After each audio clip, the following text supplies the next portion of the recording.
দ্বিতীয় আহিলে father's day mothers day এইটো আৰু কি বছৰত এদিন ফাদাৰ্ছ ডে মানে পিতৃদিন এদিন মাদাৰ্ছ ডে ক'ৰ পৰা আহিলে আমিতো ৰাতিপুৱা দেখো অতিথি দেৱ ভৱ পিতৃদেৱ ভৱ মাতৃদেৱ ভৱ অতিথি দেৱ ভৱ পিতা মাতা আমাৰ গোটেই জীৱন আমাৰ কাৰণে গুৰুৰ তুল্য আছে আৰু এইখনত ফাদাৰ্ছ ডে মাদাৰ্ছ ডে ক'ৰ পৰা আহিল পাশ্চাত্য দেশবিলাকত মানুহ যেতিয়া বুঢ়া হয় তেতিয়া ল'ৰা ছোৱালীয়ে মাক দেউতাকক চাবলৈ সময় নাথাকে সেইকাৰণে বুঢ়া মাক দেউতাকক বৃদ্ধাশ্ৰমত অল্ড এজ হোমত থৈ আহে খবৰ ল'বলৈ সময় নাই বেমাৰ হৈ যি হৈছে হৈ থাকক খবৰ ল'বলৈ সময় নাই বছৰত এদিন যেনে তেনে সময় উলিয়াই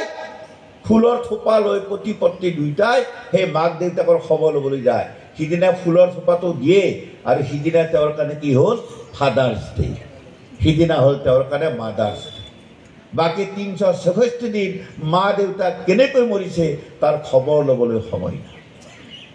এয়া হ'ল ফাদাৰ্ছ ডে এয়া হ'ল মাদাৰ্ছ ডে আৰু বুৰ্বকৰ দৰে ক'ব নোৱাৰাকৈ আমি আমাৰ ঘৰবিলাকত এই ফাদাৰ্ছ ডে মাদাৰ্ছ ডে লৈ আহিলোঁ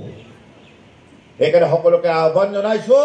যদি অহা নাই ভৱিষ্যতে আহিব পাৰে সাৱধান হওক আমাৰ পৰিয়ালত ল'ৰা ছোৱালী বিশেষকৈ ইংলিছ মিডিয়ামত পঢ়া ল'ৰা ছোৱালীবিলাকে ফাদাৰ্ছ ডে মাদাৰ্ছ ডে পালন কৰিবলৈ লৈছে মই সকলোকে অনুৰোধ কৰিছোঁ আহ্বান জনাইছোঁ ফাদাৰ্ছ ডে মাদাৰ্ছ ডে আমাৰ পৰিয়ালত আহিবলৈ নিদিব আৰু মনত ৰাখক যদি ফাদাৰ্ছ ডে মাদাৰ্ছ ডে পালন কৰে এই ল'ৰা ছোৱালী ডাঙৰ হ'লে আমি যেতিয়া বুঢ়া হ'ম বৃদ্ধ অৱস্থাত বৃদ্ধাশ্ৰমত থৈ আহিব তৃতীয় ডে হ'ল ম্যাৰেজ ডে কি ভয়ংকৰ আমাৰ ইয়াত কি হয়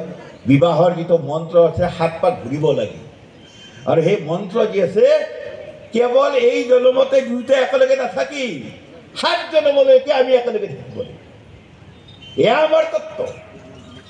সেইকাৰণে আমাৰ ইয়াত ডাইভৰ্চ চিষ্টেম নাই আজিকালি হৈছে কিয় হৈছে এই ম্যাৰেজ ডে টেৰেজ ডে বিলাকৰ কল্পনা অহাৰ কাৰণে ম্যাৰেজ ডে কি ইউৰোপাৰী দেশবিলাকত গিৰিয়েক ঘৈণীয়েক 5 বছৰ একেলগে নাথাকে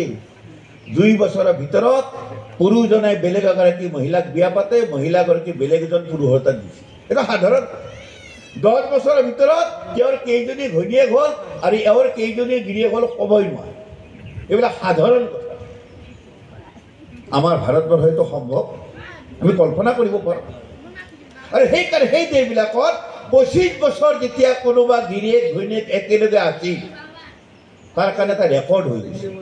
যে 25 বছৰ আমি যেতিয়া একেলগে থাকিলোঁ কেনেকৈ তই বেলেগৰ তাত গ'লি ময়ো কোনো মহিলা নানিলোঁ আচৰিত কথা সেইটো এটা ৰেকৰ্ড হিচাপে তেওঁলোকে ম্যাৰেজ চেৰিমনি পাতিছিল আৰু বুৰ্বকৰ দৰে ক'ব নোৱাৰে তাকো আমি আমাৰ ভাৰতবৰ্ষলৈকে লৈ আহিলোঁ সেইকাৰণে ম্যাৰেজ ডে যদি বেছিকৈ পালন কৰা মনত ৰাখিব ডাইভৰ্চ চিষ্টেম আমাৰ সমাজত বেছি হ'ব আৰু এটা ডে হ'ল বাৰ্থডে পালন কৰোঁ কেনেকৈ কেণ্ডেলডাল ফু মাৰি নুমুৱাই যদি পৰা হাত তালি হৈ যায় হেপী বাৰ্থডে আমাৰ ইয়াত দীপ প্ৰজ্বলনৰ পৰম্পৰা আমি অন্ধকাৰ নিবিচাৰোঁ মই এন্ধাৰ ৰজা এন্ধাৰ লাগিব দে এই নহয় আমি এন্ধাৰৰ ৰজা নহয় আমি আলো তোৰে মোৰে আলো কৰে যাত্ৰা আমি সদায় আলো সন্ধান সেইকাৰণে যিকোনো শুভ কামত চাকি জ্বলাওঁ অৰ্থাৎ চাকিৰ পোহৰৰ যদি যাতে তাৰ জীৱনটো তাৰ ভৱিষ্যত উজ্জ্বল আৰু এইখন দেশত আমি কি কৰিলোঁ জ্বলি থকা কেণ্ডেলডাল ফু মাৰি নুমুৱাই তাৰমানে হাত তালি বজাই কি কৰিলোঁ এই ল'ৰাটোৰ জীৱনত অন্ধকাৰ নামি আহক কিয় চাকি জ্বলাব নোৱাৰোঁ কাৰণ বিদেশত কেণ্ডেল নুমায় আমো কেণ্ডেল নুমায় অৰ্থ কি নুবুজিব ইয়াতকৈ আৰু ভয়ানক আমি কেক কাটোঁ কেকটো কাটোতে আজিকালি দোকানত অৰ্ডাৰ দিয়ে ল'ৰাটোৰ ফটোটো দিয়ে ছোৱালীজনীৰ ফটোটো দি আহে আৰু কি কয় ফটোটোৰ নিচিনা তেনেকুৱা এটা কেক বনাই দিয়া আৰু তাৰপৰা কেকটোৰ ওপৰত ল'ৰাটোৰ নাম লিখে ছোৱালীজনীৰ নাম লিখি আৰু সন্মুখৰ ল'ৰা ছোৱালীটো ফটোও ৰাখে তাৰপিছত কেণ্ডেল নুমুৱাই অন্ধকাৰ নামি নিলে তাৰপিছত 7 টুকুৰা কৰিলে তাৰমানে কাক টুকুৰা কাক কৰিলে জন্মদিনতে ইয়াকে আশা কৰিছোঁ নেকি সেইকাৰণে জন্মদিন পালন কৰা চাকি জ্বলাও পায়স দিয়ক 10জন বয়সস্থ মানুহক মাতক 10জন বয়সস্থ মানুহে ল'ৰা ছোৱালীজনক আশীৰ্বাদ দিব তাৰ জীৱনটো যাতে ভৱিষ্যত যাতে উজ্জ্বল হয় সেইকাৰণে 5 প্ৰকাৰৰ দেহ আমাৰ সমাজ আমাৰ পৰিয়াল যাতে বিশৃংখল কৰি নিদিয়ে তাৰ কাৰণে আমি সাৱধান হ'ব লাগিব সেইকাৰণে আমাৰ প্ৰত্যেকৰে পৰিয়াল এটা আধ্যাত্মিক পৰিয়াল এটা আদৰ্শ হিন্দু ঘৰ আমাৰ প্ৰত্যেকৰে ঘৰ হ'ব লাগিব যি ঘৰৰ পৰা যি পৰিয়ালৰ পৰা নৰৰ পৰা নাৰায়ণ সৃষ্টি হ'ব তেনেকুৱা পৰিয়াল গঢ়াৰ কাৰণে এটা আধ্যাত্মিক বাতাবৰণ আধ্যাত্মিক জগতৰ কল্পনা কৰিব লাগিব